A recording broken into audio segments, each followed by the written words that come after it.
যাক মেয়েরা দেখা যাচ্ছে, স্ক্রিন দেখা যাচ্ছে, স্ক্রিন দেখতে পাচ্ছ তোমরা?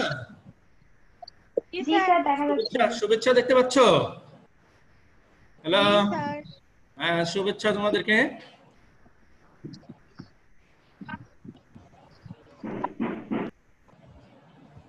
তো আমার পরিচয় নতুন করে দেওয়ার কিছু নাই। আমরা পাঠ পরিচিতি আজকে দেখব হলো রাসায়নিক পরিবর্তন চতুর্থ অধ্যায়ের ভরক্রিয়া সূত্র এবং সাম্য ধ্রুবক, এটা নিয়ে আলোচনা দেখব। আচ্ছা, কেউ ওয়েটিং এ আছে নাকি? ওয়েটিং রুমে কেউ আছে নাকি? থাকলে তাদেরকে নিয়ে নাও তো।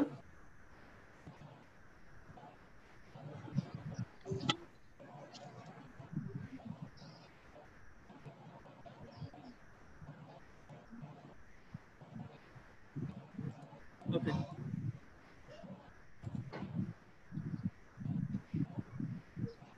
যাক এখন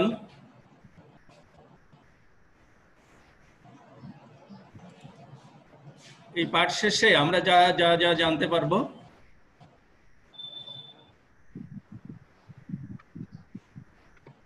পার্টিসিপেন্ট 8 জন দেখা যাচ্ছে, কিন্তু এখানে স্ক্রিনে 3 জন না, ঠিক আছে, ওকে সবাই আসতেছে। আচ্ছা, এখন ভরক্রিয়া সূত্র এবং সাম্য ধ্রুবকের সংজ্ঞা এবং ব্যাখ্যা করতে পারবে তোমরা এটা শেষে। তারপরে কি পারবা, সাম্য ধ্রুবক কেসি এবং কেপি এর রাশিমালা প্রতিপাদন করতে পারবে। তারপরে সাম্য ধ্রুবকের বৈশিষ্ট্য বর্ণনা করতে পারবে। এই তিনটা জিনিস আমাদের আলোচ্য আজকের। সেটা হলো সাম্য ধ্রুবকের ভরক্রিয়া সূত্র, সাম্য ধ্রুবকের সংজ্ঞা, সাম্য ধ্রুবক কেসি কেপি এর রাশিমালা প্রতিপাদন এবং সাম্য ধ্রুবকের বৈশিষ্ট্য আলোচনা।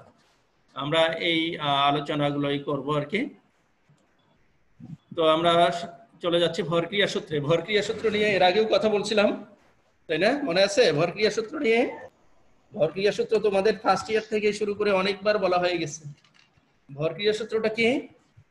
যে কোনো একটা বিক্রিয়ার বেগ সেই মুহূর্তে যে বিক্রিয়কগুলো থাকে সেই বিক্রিয়কগুলোর সক্রিয় ভরের সমানুপাতিক হয়ে থাকে। এটা হলো ভরক্রিয়া সূত্র। এই ভরক্রিয়া সূত্রটা আমরা এভাবে ডিফাইন করতে পারি বা বর্ণনা করতে পারি। ভরক্রিয়া সূত্র দুজন বিজ্ঞানী দিয়েছিলেন, পি ভাগে এবং গুলপার্ট নামে দুজন বিজ্ঞানী ভরক্রিয়া সূত্র প্রদান করেন। যে কোনো মুহূর্তে কোনো বিক্রিয়ার বেগ বা হার ওই সময়ে উপস্থিত বিক্রিয়ক সমূহের সক্রিয় ভরের সমানুপাতিক। এটা হলো ভরক্রিয়া সূত্র। এই সক্রিয় ভর বলতে এখন আমরা কি বুঝি এটা আমাদের মনে রাখতে হবে। সক্রিয় ভর বলতে আমরা দুটো জিনিসকে বুঝে থাকি, ঘনমাত্রা এবং আংশিক চাপ। পাশাপাশি আমরা মূল ভগ্নাংশকেও অনেক সময় সক্রিয় ভর হিসেবে ধরে থাকি। তো মেইনলি আমরা এখানে সক্রিয় ভর বলতে মোলার ঘনমাত্রা যেটা সেটাকে বুঝবো এবং আংশিক চাপকে বুঝে থাকবো আর কি। মেয়েরা শোনা যাচ্ছে তো? আচ্ছা আচ্ছা,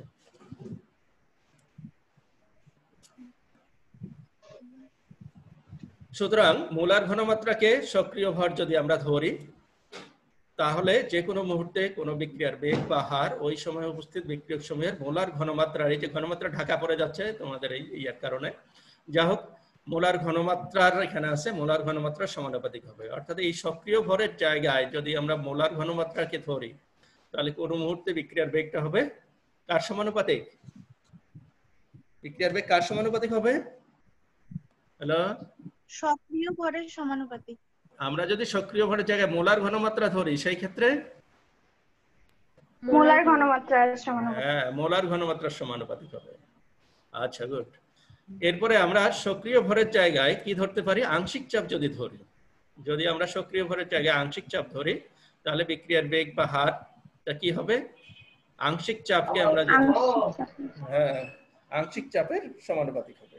সমানুপাতিক, ঠিক আছে, যেটাকে আমরা এভাবে লিখতে পারি, অর্থাৎ বিক্রিয়ার বেগ বা হার প্রপোর্শনাল টু বিক্রিয়ক সমূহের আংশিক চাপ। তাহলে আমরা আংশিক চাপ দিয়ে ধরতে পারি, আবার মোলার ঘনমাত্রা দিয়ে ধরতে পারি। উভয় ক্ষেত্রে অর্থাৎ বিক্রিয়ার বেগ বা হার হবে বিক্রিয়কের মোলার ঘনমাত্রার সমানুপাতিক, অথবা কখনো বিক্রিয়ার বেগ বা হার হবে বিক্রিয়কগুলোর আংশিক চাপের সমানুপাতিক। বোঝা গেল?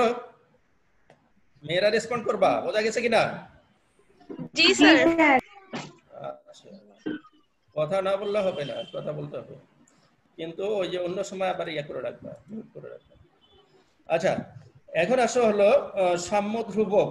সাম্য ধ্রুবকটা কি এটা বোঝার আগে, এটার অ্যাকচুয়ালি ডেফিনিশন দেওয়ার আগে আমরা একটা বিক্রিয়ার ক্ষেত্রে ভরক্রিয়া সূত্রটা আগে প্রয়োগ করব, প্রয়োগ করে এই সাম্য ধ্রুবকের ডেফিনিশনটা আসবো আর কি। আমরা এটা ডেফিনিশনে যাব এরপরে। আচ্ছা, যা হোক, এখন এখানে আমরা যেটা দেখছি এ বি বিক্রিয়া করে কি উৎপন্ন হচ্ছে, সি এবং ডি উৎপন্ন হচ্ছে। হ্যাঁ, যেখানে বিক্রিয়াটা কিন্তু উপমুখী, দেখো এটা হলো উপমুখী তীর চিহ্ন দেয়া আছে, অর্থাৎ এই উপমুখী বিক্রিয়ায় দেখা যাচ্ছে বিক্রিয়ক হলো এ এবং বি, দুটা বিক্রিয়ক, আর উৎপাদ আছে এখানে দুটা, একটা হলো সি আর একটা কি ডি। ডি। হ্যাঁ, উপমুখী বিক্রিয়ার বৈশিষ্ট্য তোমরা জানো, এই বিক্রিয়াটা দুই দিকেই সংঘটিত হয়, এ বি বিক্রিয়া করে সি ডি উৎপন্ন করে, আবার উল্টা পাশে যখন বিক্রিয়া ঘটবে তখন সি ডি হবে বিক্রিয়ক, উৎপন্ন হবে এ এবং বি, তাই না? আচ্ছা, জি স্যার। এখন এই বিক্রিয়াটার ক্ষেত্রে আমাদের এখানে কিন্তু দুইটা বিক্রিয়া আছে বলছি, তোমরা জানো দুইটা বিক্রিয়া, একটা হলো অগ্রবর্তী বিক্রিয়া, অগ্রবর্তী বিক্রিয়া যখন ধরবো তখন হলো এ আর বি হলো বিক্রিয়ক, সি ডি হলো উৎপাদ। হ্যাঁ। আর যখন আমরা পশ্চাৎবর্তী বিক্রিয়া ধরবো তখন সি ডি, হ্যাঁ সি ডি হলো বিক্রিয়ক আর এ বি হবে সেই ক্ষেত্রে উৎপাদ। আর ক্লিয়ার, বিষয়টা ক্লিয়ার? আচ্ছা, এখন তাহলে আমরা এই অগ্রবর্তী বিক্রিয়াটা যদি ধরি, ওই অগ্রবর্তী বিক্রিয়া মানে এ বি বিক্রিয়ক সি ডি উৎপাদ, এই বিক্রিয়ার ক্ষেত্রে আমরা যদি ভরক্রিয়া সূত্র প্রয়োগ করি, অগ্রবর্তী বিক্রিয়ার ক্ষেত্রে ভরক্রিয়া সূত্র প্রয়োগ করলে বেগ, বিক্রিয়ার বেগ বা হার, এই বেগ বা হারকে আমরা আর দ্বারা প্রকাশ করি, আর এফ, এটা প্রপোর্শনাল হবে হ্যাঁ এ এর ঘনমাত্রা এবং বি এর ঘনমাত্রার সমানুপাতিক হবে। একসাথে আমরা যেটা গুণফলের সমানুপাতিক বলি, অর্থাৎ অগ্রবর্তী বিক্রিয়ার বেগ আর এফ, এফ তে ফরওয়ার্ড বিক্রিয়া আমরা বলি, ফরওয়ার্ড রিঅ্যাকশন, আর এফ, আর তে হলো রেট, এফ তে হলো ফরওয়ার্ড, ফরওয়ার্ড রিঅ্যাকশনের বেগ হলো কি হবে এ এবং বি, এই যে বিক্রিয়ক দুটো আছে এর সমানুপাতিক, হ্যাঁ বি এর মোলার ঘনমাত্রার গুণফলের সমানুপাতিক। গুণফলের সমানুপাতিক। আচ্ছা, তোমরা জানো এই প্রপোর্শনাল চিহ্ন যদি আমরা উঠাই দেই তাহলে হচ্ছে ধ্রুব সংখ্যা আসে। হ্যাঁ মেয়েরা, মেয়েরা শোনো মনোযোগ দিয়ে, যাদের মাইক্রোফোন অন করা আছে তারা লক্ষ্য করবা বাইরে থেকে যেন কোনো সাউন্ড না আসে, বাইরে থেকে যাদের সাউন্ড আসার সম্ভাবনা আছে তারা মাইক্রোফোন মিউট করে রাখো, আর যাদের বাইরে থেকে সাউন্ড আসার সম্ভাবনা নাই তারা অন করে রাখতে পারো, তারা রেসপন্ড করবা। আসসালামু আলাইকুম স্যার। আচ্ছা, এখন শোনো এই বিক্রিয়াটা আমরা জানি, এই যে প্রপোর্শনাল চিহ্ন যদি আমরা উঠাই দেই, সেই ক্ষেত্রে প্রপোর্শনাল চিহ্ন উঠাই দিলেই কি আসে, একটা সমান চিহ্ন এবং সমানুপাতিক ধ্রুবক আসে, তাই না? অর্থাৎ আমরা এখানে লিখতে পারি আর F equal to K one A গুণন বি, যে কে ওয়ানটা হলো আমাদের একটা ধ্রুবক, হ্যাঁ এটা হলো অগ্রবর্তী বিক্রিয়ার জন্য যে ধ্রুবক, এটাকে বলা হচ্ছে অগ্রবর্তী বিক্রিয়ার বেগ ধ্রুবক, এই কে ওয়ানটাকে বলা হচ্ছে অগ্রবর্তী বিক্রিয়ার বেগ ধ্রুবক। আচ্ছা, হ্যাঁ এটাকে এই যে কে ওয়ান অগ্রবর্তী বিক্রিয়ার বেগ ধ্রুবক। ক্লিয়ার? বুঝতে অসুবিধা হচ্ছে?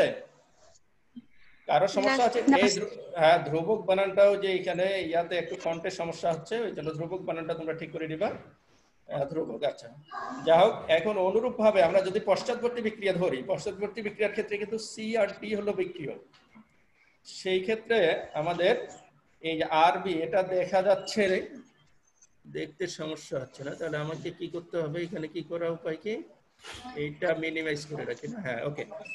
আচ্ছা, ওটা আমাদের দরকার নাই, কে কে আসি নাই, দরকার নাই।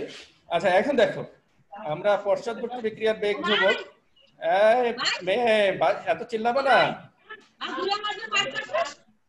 মিউট করে রেখে দাও, যার পাশ থেকে সাউন্ড হচ্ছে মিউট করে রেখে দাও। আচ্ছা, যা হোক, আরবি ইকুয়াল টু এটা আসলো, এখান থেকে আমরা কি লিখতে পারি, ওই আগের মতো করেই আরবি ইকুয়াল টু কে টু আসতেছে, এখানে ব্যাকওয়ার্ড রিঅ্যাকশনের বেগ, বেগ ধ্রুবক, আর কে টু হলো পশ্চাৎবর্তী বিক্রিয়ার বেগ ধ্রুবক। বোঝা গেছে বিষয়টা? তাহলে দেখো এই যে বিক্রিয়াটা এ প্লাস বি বিক্রিয়া করে সি ডি উৎপন্ন হচ্ছে, এই বিক্রিয়ার ক্ষেত্রে দুটা বিক্রিয়া, একটা হলো অগ্রবর্তী বিক্রিয়া, একটা পশ্চাৎবর্তী বিক্রিয়া। অগ্রবর্তী বিক্রিয়ার ক্ষেত্রে আমরা ভরক্রিয়া সূত্র প্রয়োগ করে পাচ্ছি এটা আর এফ প্রপোর্শনাল ইকুয়াল কে ওয়ান ইনটু এটা, আর পশ্চাৎবর্তী বিক্রিয়ার ক্ষেত্রে আমরা পাচ্ছি আর বি ইকুয়াল কে টু ইনটু এটা। কে টু হলো এখানে পশ্চাৎবর্তী বিক্রিয়ার বেগ ধ্রুবক, আর কে ওয়ান হলো অগ্রবর্তী বিক্রিয়ার বেগ ধ্রুবক। এই দুটো আমরা ইকুয়েশন পেলাম যে একটা কি উপমুখী বিক্রিয়ার ক্ষেত্রে, ঠিক আছে কি? তো উভয়মুখী বিক্রিয়ার সাম্যাবস্থার ক্ষেত্রে তোমরা জানো সাম্যাবস্থায় কি থাকে, দুই দিকের বিক্রিয়ার বেগ কি হয়, সাম্যাবস্থায় কি হয় বলো, দুই দিকের বিক্রিয়ার বেগ সমান হয়, তাহলে কি হবে অগ্রবর্তী বিক্রিয়ার বেগ আরএফ আর পশ্চাৎবর্তী বিক্রিয়ার বেগ আরবি কি হবে, সমান হয়ে যাবে। সমান হবে। কখন হবে এটা, কখন সমান হবে, সাম্যাবস্থায় এটা সমান হবে। কখন সমান হবে, সাম্যাবস্থার ক্ষেত্রে, যখন বিক্রিয়াটা সাম্যাবস্থায় থাকবে তখন সমান হবে, সব সময় কিন্তু না, প্রথম দিকে না, বিক্রিয়া চলতে চলতে যখন সাম্যাবস্থায় আসবে তখন এটা কি হবে, সমান। কি কি সমান হবে, অগ্রবর্তী বিক্রিয়ার বেগ আর পশ্চাৎবর্তী বিক্রিয়ার বেগ কি হবে, সমান হবে। সমান হবে। আচ্ছা, এই অবস্থায় আমরা কি লিখতে পারি তাহলে, দেখো আমরা পেয়েছি আরএফ এর মান হলো এটা, একটু আগে পেয়েছিলাম এটা, আর আরবি এর মান হলো এটা, তাহলে আমরা লিখতে পারি এই দুটো সমান। এখান থেকে আমরা কি লিখতে পারি, দেখো K1 ভাগ K2, এই যে K1 এই যে অগ্রবর্তী বিক্রিয়ার বেগ ধ্রুবক K1 আর এই যে K2 যদি আমরা একান্তরকরণ করি, তোমরা গণিতের ব্যাপারে এক্সপার্ট জানো তোমরা সবাই, এটা একান্তরকরণ করলে এটা আসে, তাই না, আসে কিনা বলো এই সমীকরণ থেকে, হ্যাঁ আসে, ইজিলি আসে, বজ্র গুণন করলে আবার ওটাই পাওয়া যাবে যেহেতু, তাহলে আমরা এটা লিখতেই পারি। তো এখান থেকে দেখো এই যে K1 একটা ধ্রুবক, K2 ধ্রুবক, অগ্রবর্তী বিক্রিয়ার বেগ ধ্রুবক, এটা হলো পশ্চাৎবর্তী বিক্রিয়ার বেগ ধ্রুবক, এই ধ্রুবক দুইটার অনুপাত অর্থাৎ ভাগফল নিশ্চয়ই আরেকটা ধ্রুবক হবে, এই ধ্রুবকটাকেই আমরা প্রকাশ করছি Kc দ্বারা, ঠিক আছে, এই Kcটাই হলো আমাদের সাম্য ধ্রুবক। এই Kcটা কি, Kc হলো আমাদের সাম্য ধ্রুবক। এই সাম্য ধ্রুবকটা আমরা প্রতিষ্ঠা করার সময় দেখো এই যে এ বি সি ডি যে বিক্রিয়কগুলো, এই বিক্রিয়ক উৎপাদগুলোর আমরা কি মোলার ঘনমাত্রা ব্যবহার করছিলাম, এই জন্য এই কেসিটাকে বলা হয় মোলার ঘনমাত্রায় প্রকাশিত সাম্য ধ্রুবক, মোলার ঘনমাত্রায় প্রকাশিত সাম্য ধ্রুবক বলা হচ্ছে কেসি। তাহলে কেসি এর ইকুয়েশন, হ্যাঁ কেসি এর ইকুয়েশনটা লক্ষ্য করো, এই যে আমাদের বহুমুখী বিক্রিয়াটার যে উৎপাদটা সি এবং ডি তার মোলার ঘনমাত্রা কিন্তু দেখো উপরে, আর বিক্রিয়ক যে এ বি তার মোলার ঘনমাত্রা কি আছে, নিচে, বুঝতে পারছো কি, আচ্ছা এটা মাথা রাখবা, উৎপাদের ঘনমাত্রা যাবে উপরে, বিক্রিয়কেরটা আসবে নিচে। এই যে কেসি ইকুয়াল টু, তাহলে আমরা কি লিখতে পারি, K1 ভাগ K2, এখান থেকে আমরা কেসি এর সংজ্ঞা দিতে পারি, সেটা হলো কেসি বলতে মোলার ঘনমাত্রার সাম্য ধ্রুবক, যে অগ্রবর্তী বিক্রিয়ার বেগ ধ্রুবক এবং পশ্চাৎবর্তী বিক্রিয়ার বেগ ধ্রুবকের অনুপাতকে বলা হয় সাম্য ধ্রুবক। ক্লিয়ার? আচ্ছা, কারো কোনো সমস্যা আছে এতটুকুতে, মেয়েরা কারো কোনো সমস্যা আছে, এই পর্যন্ত বুঝতে পারছো কি না বলো, বুঝতে পারছি। আচ্ছা, তাহলে আমরা এখন পরে যাইতে পারি, যদি এটুকু বুঝতে পারো এরপরে সহজে বুঝতে পারবা, যারা এখানে বুঝতে পারবে না, এই পর্যন্ত বুঝতে পারবে না, তাদের জন্য সামনে কঠিন হবে, কিছুই বুঝতে পারবে না, অতএব এইটুকু ভালো করেই তোমাকে বুঝতে হবে।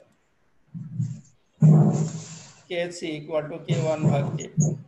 আচ্ছা এখন দেখো আমরা এটা পেয়ে গেলাম, এটা আমরা রেখে দিলাম আর কি, এই বিক্রিয়াটার ক্ষেত্রে Kc আমরা পেলাম এইটা।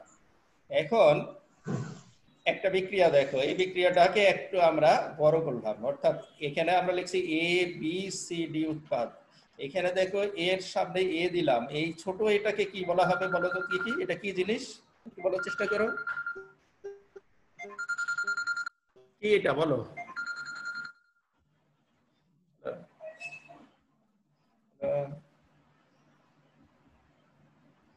তোমার কোনো সমস্যা আছে, অনেকেই শুনতে পাচ্ছে তোমার সমস্যা আছে, তুমি দেখো যে ইয়া করে রাখো, ওর ইয়াটা অন করে রাখো, দেখো একটু চেষ্টা করো পারবা আর কি, হ্যাঁ ভাই।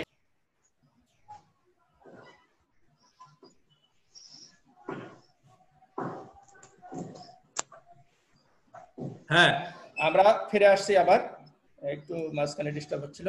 আচ্ছা শোনো, এই বিক্রিয়াটায় এ যোগ বি বিক্রিয়া করে সি ডি উৎপন্ন হচ্ছে, এই বিক্রিয়াটাকে যখনই আমরা এইভাবে লিখবো, এই ছোট এটা হলো মোল সংখ্যা, অর্থাৎ এই বড় এটা হলো বিক্রিয়ক, এর মোল সংখ্যা হলো এ মোল এ, আবার এই ছোট পিটা হলো মোল সংখ্যা, বি মোল বি বিক্রিয়া করে, এইরকম প্লাস ডট ডট দেওয়া আছে, মানে অনেকগুলো বিক্রিয়ক যদি হয়, এখানে আমাদের বিক্রিয়ক ছিল দুইটা, এখানে আমরা অনেক বিক্রিয়ক ধরছি ডট ডট, এইভাবে এই ছোট সিটা হলো মোল সংখ্যা, এই বড় সিটা হলো উৎপাদ। এই সি মোল সি আবার ডি মোল ডি এরকম অনেকগুলো উৎপাদ যদি উৎপন্ন হয়, সেই ক্ষেত্রে আমাদের কেসি এর ইকুয়েশনটা কি দাঁড়াবে? কেসি এর ইকুয়েশনটা দাঁড়াবে এরকম, কেসি ইকুয়াল টু হবে উপরে হবে এই যে উৎপাদগুলো অর্থাৎ সি এর মোলার ঘনমাত্রা, ডি এর মোলার ঘনমাত্রা এবং তাদের মোল সংখ্যাটা হয়ে যাবে পাওয়ার, এই যে পাওয়ার হয়ে যাবে। অর্থাৎ এই যে সি মোল ছিল এটা পাওয়ার হয়ে যাচ্ছে, এই ছোট হাতের ডিটা মোল সংখ্যা, এটা উৎপাদের পাওয়ার হয়ে যাবে। অর্থাৎ মোলার ঘনমাত্রার ঘাতে উন্নীত হবে এটা মূল সংখ্যাগুলো। ঠিক একইভাবে বিক্রিয়কের গুলো নিচের গুলো এই যে ঘাতে উন্নীত হবে। তো এইভাবে আমরা একটা সাধারণ বিক্রিয়া, এই ধরনের একটা সাধারণ বিক্রিয়া যেখানে মোল সংখ্যা কম বেশি আছে, এই যখন বিভিন্ন মৌলের বিক্রিয়ক উৎপাদ নিয়ে যখন বিক্রিয়াটা হবে, সেই ক্ষেত্রে কেসি এর ইকুয়েশনটা এটা হবে। মনে রাখবা মোল সংখ্যাটা কি হচ্ছে? ওই বিক্রিয়ক বা উৎপাদের ঘনমাত্রার পাওয়ার হয়ে যাচ্ছে, এটা মাথায় রাখতে হবে কিন্তু। আচ্ছা, তাহলে এটা গেল কেসি। ঠিক একইভাবে আমরা যদি আংশিক চাপের ক্ষেত্রে ধরি, আংশিক চাপকে আমরা পি দ্বারা প্রকাশ করি, সেই ক্ষেত্রে এই বিক্রিয়াটার জন্য আমরা যদি কেপি এর ইকুয়েশন লিখি, কেপি ইকুয়াল টু ইকুয়েশন কি হবে? পিসি, এই পি এর নিচে ছোট করেছি, এই পিসি বলতে বোঝানো হবে যে সি এর, এই সি এর আংশিক চাপ, এই পিডি দ্বারা হলো ডি এর আংশিক চাপ, এই পি এ দ্বারা হলো এ এর আংশিক চাপ, পিবি দ্বারা হলো বি এর আংশিক চাপ ইত্যাদি। অর্থাৎ যাদের মেয়েরা মাইক্রোফোন ইয়া করা আছে যারা, তারা মাইক্রোফোন অফ করে দাও। এরকম ডিস্টার্ব করো না কিন্তু, ডিস্টার্ব করলে কিন্তু আর কখনো এইভাবে ক্লাস নেওয়া যাবে না, এইভাবে ক্লাস নেওয়া সম্ভব না। ডিস্টার্ব হয় যাদের, মাইক্রোফোন মিউট করে রেখে দাও। যাদের আশেপাশে শব্দ হচ্ছে, সাউন্ড হচ্ছে, তারা মাইক্রোফোন মিউট করে রেখে দাও, না হলে কিন্তু ক্লাস নিতে ক্লাস বন্ধ করবো, আমি ক্লাস বন্ধ করে দেবো। যাই হোক, এই বিক্রিয়াটার ক্ষেত্রে আংশিক চাপের ক্ষেত্রে আমাদের এটা দাঁড়াচ্ছে। ঠিক একইভাবে এই বিক্রিয়াটা যখন সংঘটিত হবে, এই ধরনের বিক্রিয়া হবে, সেই ক্ষেত্রে আমাদের কেপি এর ইকুয়েশনটা আমরা কি লিখবো? KP equal to PC, C এর আংশিক চাপ তার পাওয়ার হবে এই সি, এটা হলো ডি এর আংশিক চাপ তার পাওয়ার হবে ডি, এটা হলো এ এর আংশিক চাপ তার পাওয়ার হবে এ, এটা বি এর আংশিক চাপ তার পাওয়ার হবে বি। এইভাবে আমরা দেখব যে আংশিক চাপগুলো হবে। ঠিক আছে? তাহলে আমরা দেখো এই বিক্রিয়ার ক্ষেত্রে কেসি এর ইকুয়েশনটা পেলাম এটা। বিক্রিয়াটা যদি এই ধরনের হয় তখন কেসি এর ইকুয়েশন এটা, এই ধরনের বিক্রিয়ার ক্ষেত্রে কেপি এর ইকুয়েশনটা এটা, আর বিক্রিয়াটা যদি এই ধরনের হয় তখন কেপি এর ইকুয়েশন পাওয়া যাবে। কি বোঝা গেছে এতটুকু? হ্যালো? জি স্যার, বোঝা গেছে। এখন বলো তো দেখি, এই যে বিক্রিয়াটা, এই বিক্রিয়াটার ক্ষেত্রে কি হবে? আংশিক চাপের সামগ্রিক ব্যবহার করতে হবে। তোমরা নিজেরাই লেখো তো দেখি, লেখো, তারপরে একটু পরে আমি বলবো। এখন তোমরা নিজেরা খাতায় লেখো, লেখার পরে রেখে দাও, একটু পরে আমি উত্তর দিয়ে দেবো, তারপর তোমরা মিলবা। লিখছো কেসি এর ইকুয়েশন, কেপি এর ইকুয়েশন লিখছো, কেসি এবং কেপি দুটোই লেখো। কেসি কি হবে, কেপি কি হবে?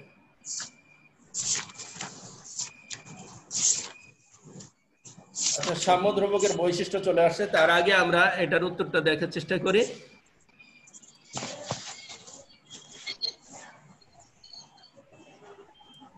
দেখো ওই যে ইকুয়েশনটা, এর কেসি এর ইকুয়েশন, আমি যদি কেসি লিখি, কেসি দেখতে পাচ্ছ তোমরা? এটা হোয়াইট বোর্ড দেখা যাচ্ছে? হ্যাঁ, কেসি ইকুয়াল, এটা কিন্তু আমি এই মুহূর্তে লিখতেছি আর কি। কেসি ইকুয়াল কি হবে আমাদের? এটা ইকুয়াল হবে, এখানে দেখো উপরে আছে কি অ্যামোনিয়া, তাহলে অ্যামোনিয়া এর কি দিব? হার্ড ব্র্যাকেট দেওয়া আগে অ্যামোনিয়া এর মোলার ঘনমাত্রা, এখানে লিখতে হবে অ্যামোনিয়া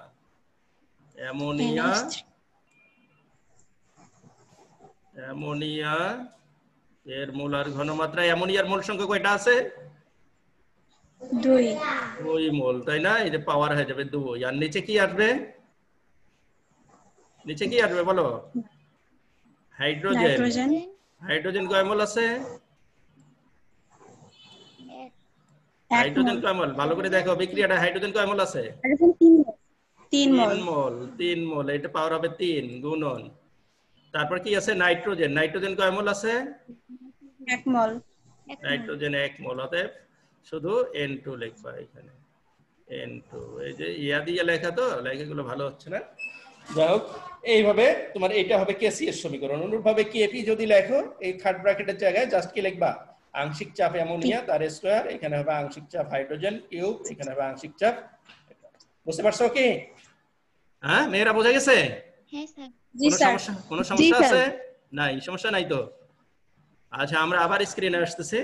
তো আমরা এখন পরের আলোচনা সাম্যদ্রব্যকের বৈশিষ্ট্য বা তাৎপর্য দেখব। তো সাম্যদ্রব্যকের তাৎপর্য বা বৈশিষ্ট্যগুলো কি কি হবে, এই বৈশিষ্ট্যগুলো মাথায় রাখতে হবে। এই বৈশিষ্ট্যের মধ্যে প্রধান বৈশিষ্ট্য যেটা, সাম্যদ্রব্যকের মান তাপমাত্রা পরিবর্তনে পরিবর্তিত হয়। তাপমাত্রা পরিবর্তন করলে সাম্যদ্রব্যকের মান পরিবর্তিত হবে। সাম্যদ্রব্যকের মান চাপ পরিবর্তনে পরিবর্তিত হয় না, অর্থাৎ চাপের উপর সাম্যদ্রব্যকের মান নির্ভর করে না। তারপরে হলো সাম্যদ্রব্যকের মান অনুঘটকের উপর নির্ভরশীল নয়, অর্থাৎ প্রভাবক বা অনুঘটকের উপর সাম্যদ্রব্যক নির্ভর করবে না। 4 নম্বর যে বৈশিষ্ট্যটা, নির্দিষ্ট তাপমাত্রার সাম্যদ্রব্যকের মান বিক্রিয়কের প্রারম্ভিক ঘনমাত্রার উপর নির্ভরশীল নয়, অর্থাৎ নির্দিষ্ট তাপমাত্রায় কোনো একটা তাপমাত্রা যদি নির্দিষ্ট রাখো সবসময়, তাহলে সাম্যদ্রব্যকের মান প্রারম্ভিক ঘনমাত্রা মানে শুরুতে যে ঘনমাত্রা, এটার উপর নির্ভর করবে না। বুঝতে পারছো? বিক্রিয়কের শুরুতে যে ঘনমাত্রা থাকবে তার উপর নির্ভর করবে না যদি তাপমাত্রা স্থির থাকে। তারপরে আসছে কোন বিক্রিয়ার সাম্যদ্রব্যকের মান সমীকরণের প্রকাশভঙ্গির উপর নির্ভর করে। এই যে সমীকরণটা কিরকম আছে তার প্রকাশভঙ্গি, অর্থাৎ একই সমীকরণকে আমরা বিভিন্ন ভাবে দেখাতে পারি। যেমন আমি একটা উদাহরণ দেখাই। একটু আগে তোমরা অ্যামোনিয়ার ইকুয়েশনটা দেখছো না? অ্যামোনিয়ার ইকুয়েশনটা দেখছো তো? অ্যামোনিয়া, এই যে এই বিক্রিয়ার এই যে সমীকরণটা লিখলাম, এটার জন্য ইকুয়েশনটা ছিল এরকম। আমাদের এখানে হাইড্রোজেন ছিল কয় মোল? হাইড্রোজেন ছিল 3 মোল। 3 মোল ছিল না? 3 মোল হাইড্রোজেন যোগ নাইট্রোজেন কয় মোল ছিল? 1 মোল। 1 মোল নাইট্রোজেন বিক্রিয়া করছে, বিক্রিয়া করে কি উৎপন্ন হচ্ছে? বিক্রিয়া করে উৎপন্ন হচ্ছে 2 মোল অ্যামোনিয়া। তাই না? 2 মোল অ্যামোনিয়া উৎপন্ন হচ্ছে। এটা এই যে বিক্রিয়াটা, এই বিক্রিয়াটাকে দেখো এভাবে লেখা যায়। আমরা যদি 3 দিয়ে ভাগ করে যাই ইকুয়েশনটাকে, তাহলে কি হবে? হাইড্রোজেন কয় মোল হবে? 1 মোল। 1 মোল হবে না? 1 মোল যোগ এখানে আমরা নাইট্রোজেন কয় মোল দিতে পারি? 1/3, 1/3, এটা 1/3 আর কি। 3 ভাগের 1 ভাগ কি দিতে পারি এখানে? নাইট্রোজেন। 1/3 নাইট্রোজেন বিক্রিয়া করে কি উৎপন্ন হচ্ছে? এখানে উৎপন্ন হচ্ছে অ্যামোনিয়া। অ্যামোনিয়া কতটুকু হবে? 2 ভাগ কত হবে এখানে? 3। 3-এর 2 মোল হবে না? এত মোল কি হবে? অ্যামোনিয়া। এইভাবে লেখা যায় না বিক্রিয়াটাকে? বলো যায় কিনা? জি স্যার। যায়। তাহলে এইভাবে যদি লেখা যায়, দেখা যাবে এই যে প্রথমে যে বিক্রিয়াটা লিখলাম এটার ক্ষেত্রে আমাদের ইকুয়েশনটা হলো এটা কেসি এর ইকুয়েশন, কিন্তু এই পরে যেভাবে লিখলাম একই বিক্রিয়া, কিন্তু পরেরটার ক্ষেত্রে ইকুয়েশনটা হবে না, এই কেসি এর মানে এটা হবে না। তখন কি হবে? এখানে অ্যামোনিয়ার পাওয়ার হয়ে যাবে যে 2/3, এটা হয়ে যাবে 2 এর জায়গায় 2/3 হবে। হাইড্রোজেনের পাওয়ার হয়ে যাবে 1, নাইট্রোজেনের পাওয়ার হয়ে যাবে কত? 1/3। বুঝতে পারছো? এই জিনিসটাই বোঝানো হচ্ছে যে এই বিক্রিয়ার প্রকাশভঙ্গির উপর নির্ভর করবে কেসি এর মানটা। বিক্রিয়া যেভাবে দেখানো হবে সেইভাবেই কেসি এর মান আসবে, অন্যভাবে আসবে না। তো যাই হোক, আমরা আবার স্ক্রিনে আসলাম। এখানে কি হচ্ছে? সাম্যদ্রব্যকের মান এটা। এখন এই মোটামুটি ছিল বৈশিষ্ট্য। আরো একটা বৈশিষ্ট্য আছে এখানে, সেটা হলো সাম্যদ্রব্যকের মান কখনো অসীম বা শূন্য হয় না। এটা খুব ইম্পর্টেন্ট আলোচনা। এটা নিয়ে আমরা পরে আবারও আলোচনা করবো। সাম্যদ্রব্যকের মান কখনো অসীম হয় না, আবার কখনো কি হয় না? শূন্য হয় না। এটা কিন্তু সরাসরি পরীক্ষায় আসে, সরাসরি প্রশ্ন পরীক্ষায় আসে। এটা ভালো করে জানতে হবে। এটা নিয়ে আমরা পরে কথা বলবো, এই জন্য এটা ইম্পর্টেন্ট। বুঝতে পারছো কি? মনে রাখবা, সাম্যদ্রব্যকের মান কি হয় না? কি হয় না বলো? অসীম বা শূন্য অসীম হয় না, শূন্য হয় না। কেন? 2 মার্কের জন্য পরীক্ষা আসে, খুব ইম্পর্টেন্ট প্রশ্ন, ভালো করে পড়তে হবে। যারা কিছুই পড়বে না তারাও এটা পড়তে হবে। সাম্যদ্রব্যকের সংজ্ঞা, বৈশিষ্ট্য, এটা পড়তে হবে, তার মধ্যে এটা। আচ্ছা ঠিক আছে। তো আমরা এখন মোটামুটি ভাবে আমাদের এই ছিল ক্লাস। ধন্যবাদ সবাইকে। আল্লাহ হাফেজ। তোমাদের কোনো প্রশ্ন থাকলে, আসসালামু আলাইকুম স্যার। সময় শেষ হয়ে গেছে, প্রশ্ন এই মুহূর্তে আর নিতে পারছি না। হ্যাঁ।